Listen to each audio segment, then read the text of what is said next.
ក្នុងសង្គ្រាមសម័យទំនើបទាហានថ្មើរជើងមិនអាចប្រយុទ្ធតាមម្នាក់ឯងបាននោះទេពួកគេត្រូវការការការពារអាវុធនិងយានយន្តសម្រាប់ធ្វើការបម្លាស់ទីដូច្នេះហើយក្នុងសម័យសង្គ្រាមត្រជាក់សហភាពសូវៀតបានបង្កើតរថយន្តដែកមួយប្រភេទដែលមានគ្រប់សម្រាប់តម្រូវការទាំងអស់ហើយបានដាក់ឈ្មោះថា BMP-1 វាមិនមែនជារថយន្តដែកធម្មតានោះទេវាគឺជាគំនិតបែបថ្មីហើយវាក៏ជាបដិវត្តថ្មីសម្រាប់យានជំនិះសង្គ្រាម BMP-1 ជារថយន្តដែកដែលផលិតមកសម្រាប់ដឹកកងកម្លាំងយោធានិងមានសមត្ថភាពប្រយុទ្ធកម្រិតមធ្យមវាមានសារៈសំខាន់ខ្លាំងណាស់ក្នុងប្រវត្តិសាស្ត្រសង្គ្រាមធំៗកាលពីសម័យសង្គ្រាមត្រជាក់បន្ទាប់ពីសង្គ្រាមលោកលើកទី2បានបញ្ចប់ទៅកងកម្លាំងយោធារបស់សហភាពសូវៀតបានសិក្សាស្វែងយល់ទៅលើរឿងមួយ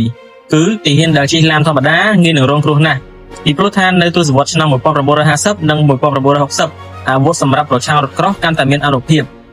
ដូច្នេះហើយបានជាសហភាពសូវៀតចង់បានយានយន្តប្រភេទថ្មីដែលយានយន្តនោះអាចដឹកទាហានផងប្រយុទ្ធជាមួយរថក្រោះផងហើយអាចការពារទាហាននិងអនុញ្ញាតឲ្យទាហានបាញ់ពីខាងក្នុងមកខាងក្រៅបានផងដែរនៅឆ្នាំ1966រថយន្តដែក BMP-1 ត្រូវបានដាក់ឲ្យប្រើប្រាស់ជាផ្លូវការក្នុងកងកម្លាំងយោធាសូវៀត BMP គឺជា Infantry Fighting Vehicle ឬហៅថារថយន្តដែកដែលគ្រប់គ្រងដល់ការប្រយុទ្ធថ្មើរជើងវាគឺជារថយន្តដែកប្រភេទ IFV ដំបូងគេបង្អស់នៅក្នុងពិភពលោករថយន្តដែក BMP-1 បានរចនាឡើងឲ្យមានរាងទាបវាធ្វើឲ្យសត្រូវពិបាកក្នុងការមើលឃើញហើយវាអាចដឹកទាហានបានចំនួន8នាក់ដោយទាហានអាចអើចេញមកក្រៅនិងបាញ់អាវុធប្រយុទ្ធជាមួយសត្រូវនៅពេលដែលរថយន្តដែកកំពុងធ្វើចលនាទៅមុខនេះគឺជាគំនិតនៃការរចនាបែបថ្មីសម្រាប់សម័យកាលនោះ BMP-1 ប្រើដែកថែបកម្រាស់33មីលីម៉ែត្របុកពីដែលធ្វើឲ្យវាអាចការពារទូខ្លួនរបស់វាពីគ្រាប់កាំភ្លើងធន់ស្រាលនិងប្រភេទគ្រាប់បែកដៃប៉ុន្តែវាមិនអាចការពារពីអាវុធប្រឆាំងរថក្រោះឬកាំភ្លើងធំស៊េរីទំនើបបាននោះទេដោយសារតែវាពាសដែកកម្រិតស្ដើងតែដោយសារហេតុផលនេះបានធ្វើឲ្យវាមានទម្ងន់ស្រាលដែលអនុញ្ញាតឲ្យវាមានភាពបត់បែនលឿននិងងាយស្រួលក្នុងការចល័ត BMP-1 ក៏បានបំពាក់តម្រងបន្សុទ្ធខ្យល់ពិសេសដើម្បីការពារទាហានក្នុងរថយន្តដែកពី NBC ផងដែរដែលមានន័យថាវាអាចការពារខ្លួនពីជាតិវិទ្យុសកម្មនុយក្លេអ៊ែរអាវុធជីវសាស្ត្រនិងអាវុធគីមីបានផងដែរ BMP-1 មានអាវុធសំខាន់3ប្រភេទគឺទី1កាំភ្លើងត្បាល់73មីលីម៉ែត្រកាំភ្លើងនេះប្រើប្រាស់គ្រាប់ពិសេសច្រើនប្រភេទដែលអាចបាញ់បានចម្ងាយពី1300ទៅ4500ម៉ែត្រអាស្រ័យទៅលើប្រភេទគ្រាប់ហើយវាអាចបំផ្លាញរថក្រោះរបស់សត្រូវនៅក្នុងចម្ងាយដែលមានប្រសិទ្ធភាពប្រហែលពី500ទៅ800ម៉ែត្រទី2 Missile AT-3 Sager ដែលបំពាក់នៅលើកណ្ដុងរបស់កាំភ្លើងត្បាល់73មីលីម៉ែត្រវាជាប្រភេទ Missile ប្រឆាំងរថក្រោះ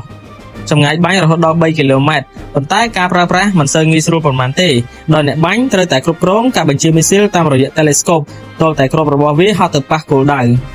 វាត្រូវការទាហានបញ្ជាដែលមានបទពិសោធន៍ខ្ពស់និងការហ្វឹកហាត់ច្បាស់លាស់ដើម្បីធ្វើប្រតិបត្តិការហើយសម្រាប់គ្រាប់របស់វាវិញមានតម្លៃ$1500ក្នុងមួយគ្រាប់3កាំភ្លើងយន្តប្រភេទ PKT វាប្រើប្រាស់គ្រាប់ប្រភេទ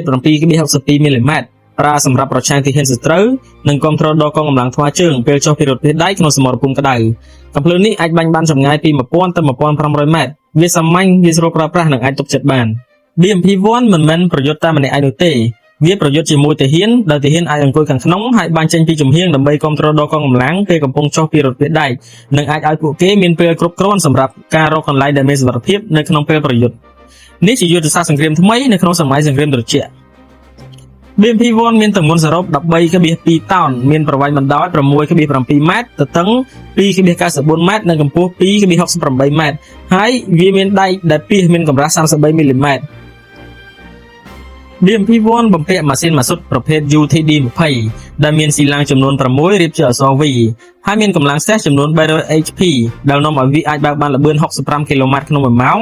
ហើយវាក៏បានភ្ជាប់មកជាមួយធុងប្រេងឥន្ធនៈចំនួន462លីត្រនិងអាចបើកបរបានចម្ងាយពី500ទៅ600គីឡូម៉ែត្រវាអាស្រ័យទៅលើផ្លូវដែលវាត្រូវបើកកាត់វាអាចបើកបរលើផ្លូវពិបាកដីល្បាប់ខ្សាច់និងក្នុងព្រៃហើយវាក៏អាចបើកបរកាត់ទឹកបានផងដែរវាអាចឆ្លងទន្លេឬផ្លូវទឹកនានាបានភ្លាមៗដោយមិនចាំបាច់មានស្ពានឬក៏កប៉ាល់ដើម្បីដឹកវានោះទេ BMP-1 ត្រូវបានប្រើប្រាស់ដោយប្រទេសជាច្រើនវាក៏បានចូលរួមសង្គ្រាមជាច្រើនផងដែរឧទាហរណ៍ដូចជាសង្គ្រាមនៅមជ្ឈិមបូព៌ាអាហ្វ្រិកអាស៊ីអាហ្វហ្គានីស្ថាននិងសង្គ្រាមសម័យថ្មីមួយចំនួនប្រទេសខ្លះនៅតែបន្តប្រើប្រាស់វាហើយប្រទេសខ្លះទៀតបានធ្វើការកែប្រែឬជំនួសវាដោយរថយន្តដែកស៊េរីថ្មីដែលមានសមត្ថភាពខ្ពស់ជាងនិងដែកថែបមានកម្រាស់ក្រាស់ជាងសរុបមកចំណុចខ្លាំងរបស់វាមានដូចជាវាជារថយន្តដែកដែលទំនើបបំផុតមួយក្នុងសម័យសង្គ្រាមត្រជាក់វាមានការរចនាល្អធ្វើឲ្យវាងាយស្រួលក្នុងការចល័តគ្រប់ស្ថានភាពផ្លូវនៅសមរភូមិ វាអាចដឹកនឹងការពារទាហានបានជាមួយកំភ្លើងគ្រប់ត្រូលហើយអាចបើកកាត់ទឹកបានដោយមិនចាំបាច់ត្រូវការស្ពានឆ្លងនិងអាចជួយគ្រប់គ្រងទាហានបានយ៉ាងល្អក្នុងសមរភូមិរីឯចំណុចខ្សោយរបស់វាក៏មានផងដែរដូចជាដៃពាសមានកម្រិតស្ដើងពេកកំភ្លើងដែលបំពាក់មកមិនសូវមានសុក្រិតភាពចំពោះគោលដៅនិងការការពារទាបសម្រាប់អាវុធប្រឆាំងរក្រោះសម័យទំនើបនិយាយជារួម BMP-1 មិនមែនជារថយន្តដែកដែលល្អឥតខ្ចោះនោះទេប៉ុន្តែវាបានផ្លាស់ប្ដូរប្រវត្តិសាស្ត្រនៃរថយន្តដែកដែលគ្រប់គ្រងដល់កងកម្លាំងថ្មើរជើងដំបូងបំផុតហើយវាក៏ជារថយន្តដែកដែលនាំឲ្យប្រទេសផ្សេងៗបង្កើតប្រភេទយានយន្តគ្រប់គ្រងដល់កងទ័ពថ្មើរជើងផងដែរដែលរថយន្តដែក IFV ស៊េរីទំនើបទាំងអស់មានឫសគល់ចេញពី BMP-1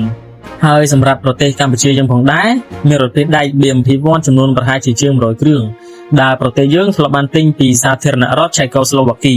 ដែលក្នុងពេលនោះឆេកូស្លូវ៉ាគីនៅជាសហភាពសូវៀតនៅឡើយ